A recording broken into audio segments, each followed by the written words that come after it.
നിശ്ചലം നിന്നു, ഒരു പ്രതിമ പോലെ. നീ ഒന്നും പറയേണ്ടതില്ല, എനിക്കറിയാം.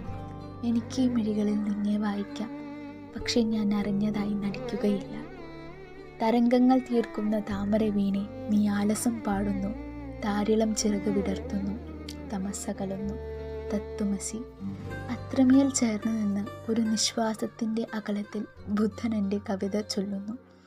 ഒരു ചാറ്റൽ മഴയുടെ അതേ മനോഹാരിത, പക്ഷെ ഭാവമോ അതിതീവ്രം.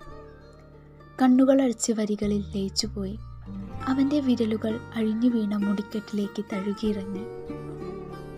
വെളിപാടിൻ്റെ കാവ്യം. എൻ്റെ ഉടൽ വിറച്ചു. കണ്ണു തുറന്ന് ഞാൻ അവനെ ഉറ്റുനോക്കി. തരംഗങ്ങൾ തീർത്ത വിരൽ തുമ്പുകൾ തലയുടെ പുറകിലെ മുറിവിലെ ഒരിക്കലും മായാത്ത തയ്യലിൻ്റെ തിണർപ്പുകളിൽ പരതി നിന്നു. ഞാൻ വീണ്ടും കോളേജ് ലൈബ്രറി ഓർത്തു. ബീരുവിനെ കണ്ടെത്തിയ ആവേശത്തിൽ